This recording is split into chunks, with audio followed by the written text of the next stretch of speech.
Assalamu alaikum, everyone. I'm Adam, and I'm here today at AIGO Navigators. Every year, we're told that the planet is warming up. Someone somewhere needs to do something about it. But unfortunately, we do not know who can make that change for us. But Pakistan has a golden opportunity where 2/3 of the population consists of youth. Youth that can bring change in today's world. From where we look at things, youth are mostly that bring change in today's societies. The problem occurs when the youth does not know where to start. They're passionate about climate, but unfortunately, they're oblivious. They do not have a direction or a map that can show them or guide them towards the right direction.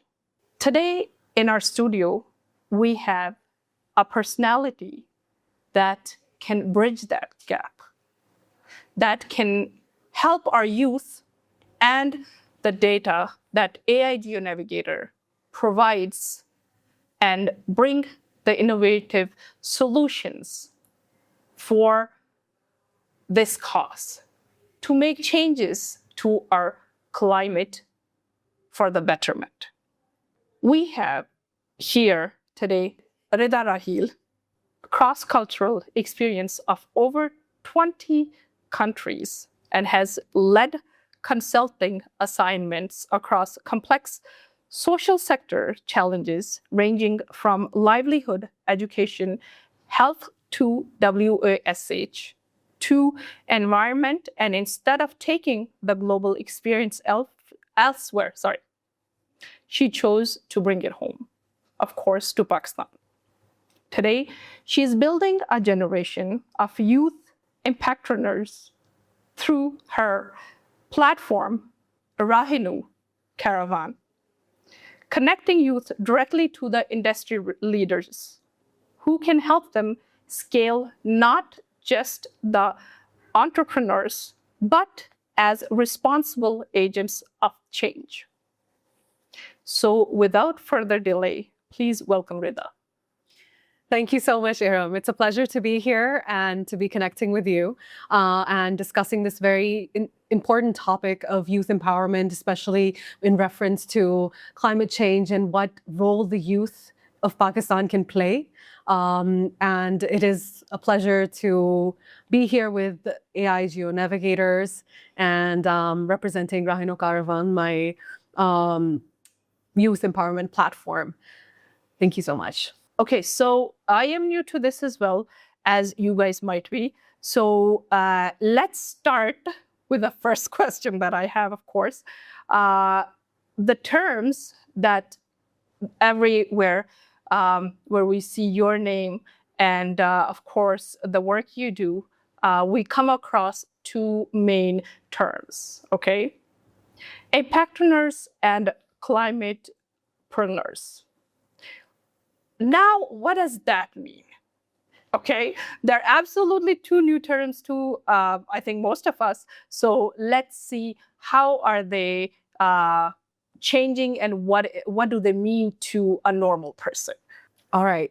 Thank you for that question. It's so important to start with clarity on jargon and terminology that we have in front of us, especially impactpreneurs. This is a term coined by Rahinu Caravan, and it basically means that on one side of the spectrum, we have traditional business concepts, so business owners, entrepreneurship, and on the other side, we have NGOs, charities, and these type of concepts that don't focus on profit. On one end, we have profit-making entities, and the other end, we have not-for-profit entities. Impactpreneurs lie in the middle with social entrepreneurship, which focus on not only generating profit, monetary value, but they also focus on social profit and social value and environmental value as well.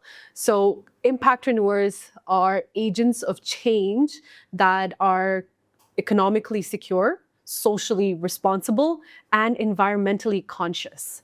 So they are the leaders that will ignite this positive change in towards climate resilience and embetterment of for our next generation, inshallah.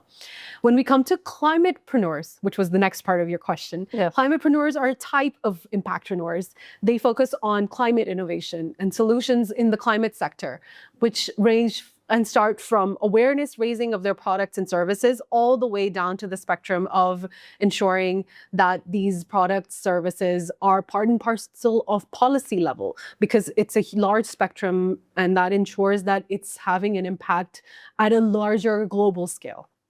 Okay, that's as I said, like, basically making an impact. Yes. And of course, like, bringing a great change to our climate. Let me just give you the next question. I would say that came to my mind after that.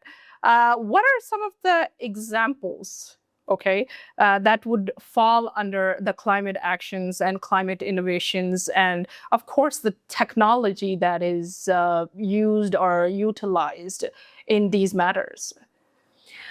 Okay, so now that we understand what the solution is, which is coming up with ideas, what type of ideas are there? That is actually a very good question. So when we look at climate opportunities and things like that, when we see the word crisis, we try and convert it into an opportunity. Mm-hmm. So it's not just an issue, it's an opportunity to create change and do something positive. Some ideas range from looking at waste management, clean energy, green agriculture, because that's the backbone of Pakistani economy. We can look at solutions in water management, because water scarcity is another huge issue, and which ranges from water scarcity to flooding, unfortunately, in Pakistan. So let's look at some real life examples. We can have climate change doesn't impact the climate and the environment alone. It has implications on all of the other social sectors, whether that's livelihoods, whether that's shelter, whether that's agriculture. So there is a sort of connection between all of these different sectors, and the solutions are also cross-cutting. One solution, for example, when we look at clean energy, would be which has been actually replicated across Africa and Europe. There was an innovator in 2002. He came up with the idea of utilizing bottles and filling them with water.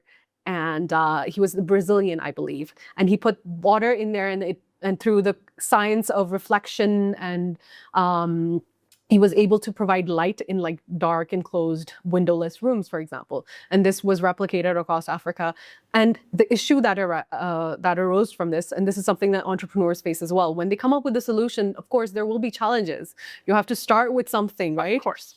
And when they realize that eventually algae would come into the bottle and it would not allow enough light to go through. Mm-hmm. So he put in bleach. And that Yes, prevented algae, for example. So this is one example. Another example for climate entrepreneurs would be with the juxtaposition of health, for example.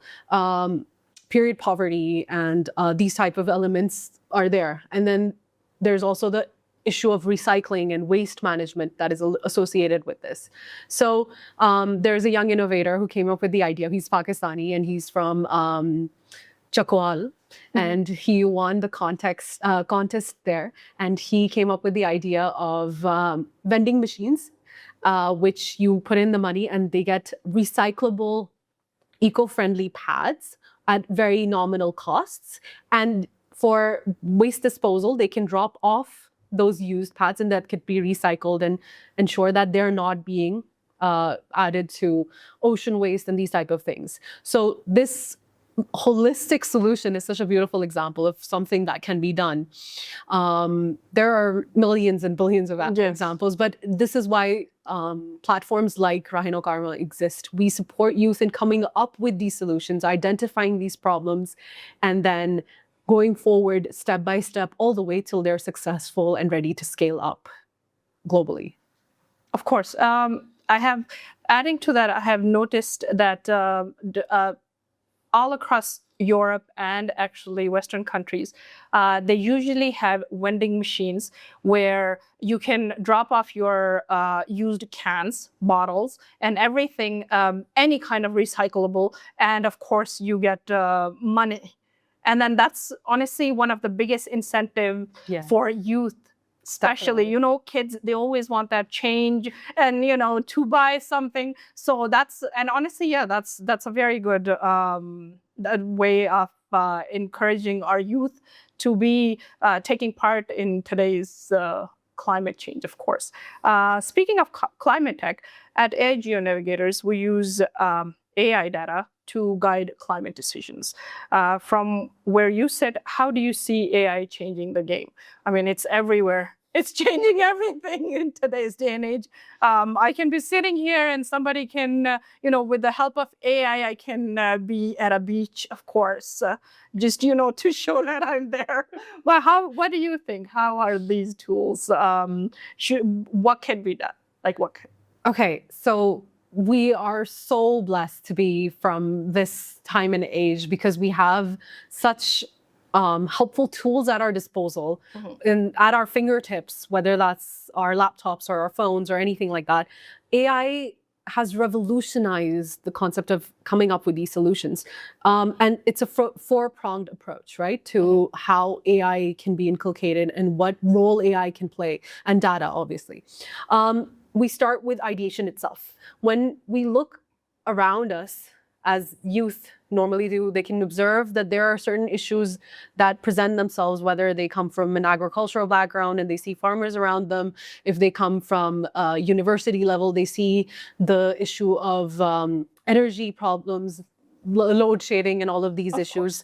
They hear about flooding back home. And they come up with ideas. What sort of floating devices can be there in schools, for example? And just sitting there, you can come up with a million ways, construction ideas. So when you have an idea, a spark of innovation or an epiphany that this can be done about this issue, I see this issue, this can be done, they can check if this has been done before, research. They can do data analysis on if it has been done, how did it go? Where was it done? Was it done in Pakistan? Was it done elsewhere? How did that experience, that situation go, right? And even before that, to come up with ideas. They can write a problem, they can ask for solutions, see if it's culturally viable, if it's something that can be done in Pakistan. And then comes the third step. After coming up with an idea, seeing if that idea is done before, researching on it, understanding the problem better, and that helps with coming up with a niche. What am I going to do differently? What value am I adding to this different idea that I've come up with? And then it helps them design better solutions. When you come up with a niche, something that sets your product service apart from the rest is what brings you up into the market. And then it also helps them test in the market. When you do market testing, they can do analysis through AI and data. And then when they have tested that, the last step is basically to prove that it has had impact. You can literally, through geological mappings, you can see what differences have been made environmentally. You can see or prove how this has actually had a positive impact on society. Okay, that's, of course, it's trial and error basis, and of course, it's at your fingertips, and you can check it yourself, of course. Yeah. And I noticed another thing that you guys empowers you through value-driven approach, of course. Yeah. What are these values, and why do you think are these important for our youth entrepreneurs today? Values are basically the cornerstone of success. I believe that once you are driven by certain universal set of values, it sets you apart and it enables you to actually have long-term sustainable success. And these values that we have at Raheel are actually actionable. They're not just words such as integrity. We have exercised honesty. That's the first value. Emit positivity, emanate hope, exhibit tolerance, embrace happiness. And it ends with express gratitude. Sorry. So these 6 sets of values are starting with honesty, because entrepreneurs, when they're making decisions, they are dealing with people's lives, with people's money, with people's trust. So honesty is what sets them to success, because the first thing that you need to build is trust with the clientele, the people you're going to be working for or working with, to ensure their dignity.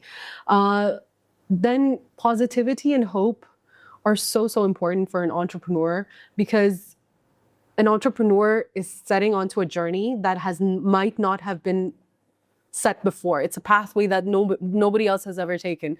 It's those people who are called, how is this going to work? This might not work at all. This is insane. So those insane people, Yes. they need that positivity and hope. Hopelessness is driving our youth to run away, to find space in more economically developed countries abroad, instead of realizing what role they can play, what a big change they can bring within their communities, within their households, within their nation itself. They can play a huge role in progressing Pakistan. Second last, before we move on to gratitude, I want to talk a little bit about tolerance as well, because nothing can be done alone.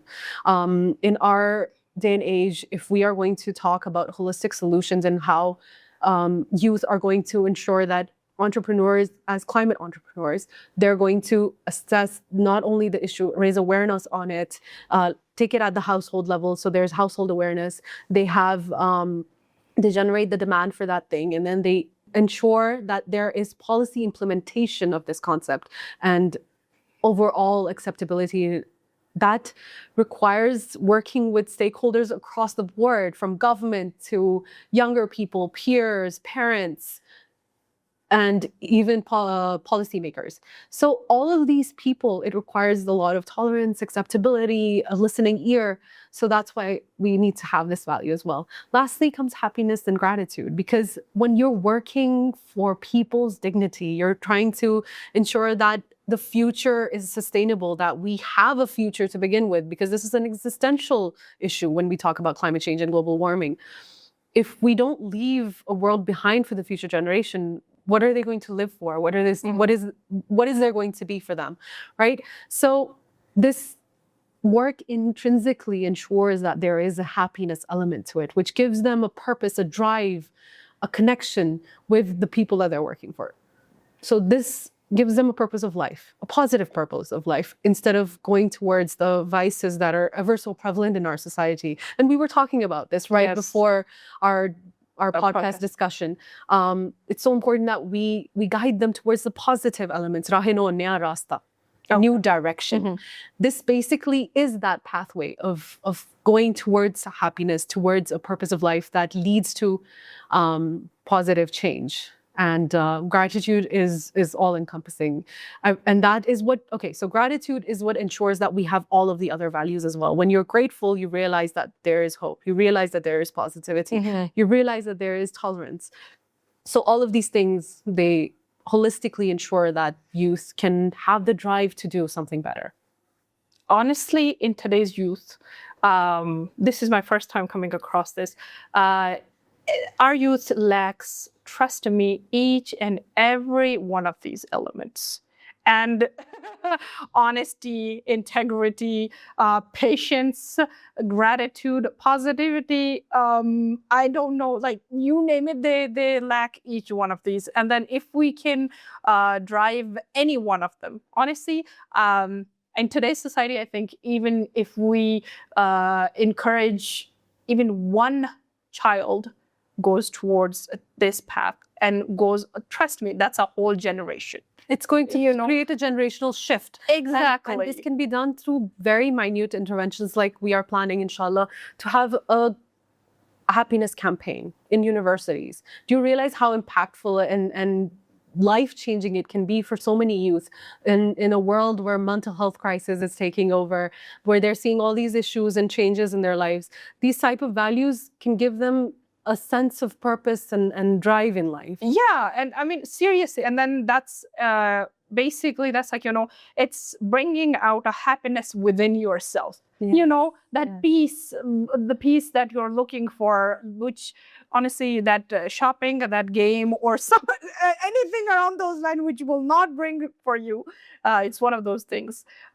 So coming to that point, what type of support is available? Let's say if a child is interested, so what type of support is available? Okay, so all the way from ideation to creating a product and all the way till actually testing out the market and then launching and running a successful business, it requires support in multiple stages, right?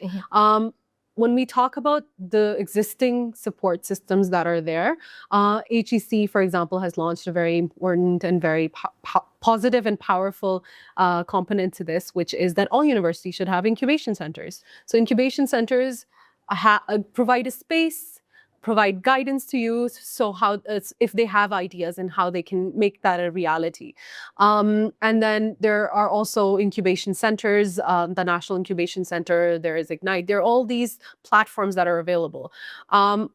What we realized in all these platforms is there is a certain designated time frame for how long the support is provided, and which causes a sort of which adds to the issue of startup boom is happening, and then there's startup failure. So when we look at the numbers of Pakistan, in the first year, 90% of them fail. So yes, we have all these spaces and all of this brilliant ideas and things happening, but what's missing? And to answer that question, we did extensive research, and we realized, one, that there is very limited time frame of support, and after that 3 months, 6 months, outliers, mostly 3 months period of support leads to them getting some sort of stipend. And then they come back to square one because yes, they've gotten the money to do something, but they don't know what to do, how to manage that money. Imagine giving your child 30,000, 50,000, start your business. They will look at you, what do you want from me? How do I do this? Yes, they have a little bit of guidance that has been provided and they know, but they need that hand-holding support. This is where Rahino Caravan, for example, comes in. We guide them not only how to mature their idea, make it actually viable, to creating that product, linking them to the network, then getting them to create that product or service, and then test it in the market. Throughout the value chain, they have a support system. They have someone to go back to, a mentorship platform that connects them to successful innovators and investors, so that they can actually make it a reality and not feel lost at any point. That's why we want to create this connection sort of platform. And also, it's not just an incubation center, and it's not just a center that guides you to, or an investment platform. It's something that goes throughout your growth period and throughout the journey of becoming an impactpreneur. So when you come back, when you become successful as an entrepreneur, you come back as a mentor as well for the next cohort, for the next generation. So it's a whole cycle that enables them to not only become successful, but share that journey. That knowledge, that experience. Absolutely. So taking it from the society and giving it back to the society at the same time. Exactly. Yeah, that's something, on that note, one thing I remember when I was in high school, we had a teacher, and he said to us on the first day, he's like, I understand that, in the beginning, you're very focused. All the children are very focused. But then after a month, you might, I have this, this hope from you that, okay, you're going to be doing well throughout the whole semester. But then you do bad on one assignment, and then you think that, oh, you know what, I let my teacher down. But you know what, he's like, I'm not here to judge you. I have seen so many students, so many things. So all I want you to do is be consistent. Just be available. Just come to the class, even if you do not feel that you can do anything about this assignment. But that's one thing, like, from what you were saying, is that being there for the youth, being that guiding personality, or that whole, having that somebody there who can support you through, that's absolutely incredible. So what would you say if a young person who cares about the climate change wants to come forward and does not know where to start? Where can they start? Thank you for that question. We're coming directly to the loop of Yes. understanding the problem and what that can be done and how to start. So basically, the first step is observation. Look around you, see what issues are there. And those issues are not just issues, they're opportunities. And changing that mindset to realizing that every issue has the potential of becoming a solution, and driving towards finding solutions for people, for environment. This is the first step. So what problem do I see around me? What problems do I observe? What can be done to overcome these issues, these problems? And then moving towards talking to people. Okay, so this is an issue. It's important to talk to people about that issue, understand their concerns, their perspectives. And then that helps you not only understand the problem better, but understand if you have a solution, if that can be actually doable, if they would be interested. It's about human connection. That's why tolerance is so important. And then it's just do it. I know it sounds very like cliche, but start somewhere, right? Start small, start local, but start. It took me 2 to 3 years to mature my idea and have it ready for launch. It shouldn't, and that whole journey enabled me to realize that this can actually be, it starts with doing, because with every step, you will find some sort of issue, some sort of problem that, oh, this didn't work out. This is something I've learned. So you learn with every challenge, hindrance, drawback, every obstacle, it's a point of learning. And that ensures that when you do get to that point, which may be 5 years down the line, or much quicker if you have the right mentor support system, if you have the consistency, and that enables you to keep going, right? And those solutions and those challenges that you overcome enable you to get to a better quality solution. So start small, start local, just go for it. And eventually it will work out for the best because you have the intent, you have the problem, the challenge that you're trying to fulfill, and you can navigate through that. And find the right mentors, find the peers, find a support system, find people to work with you. Can't do it alone. Yeah, no, absolutely. That's one thing is, that's one of the best thing is that, just start somewhere. You will, find a way. That's actually perfect. Like, just do it, kind of have the attitude. Exactly. Okay, we do a rapid fire round. So let's start. Is climate action still seen as charity work in Pakistan?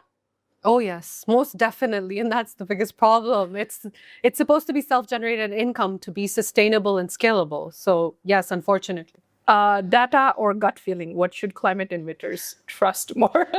That is so tough.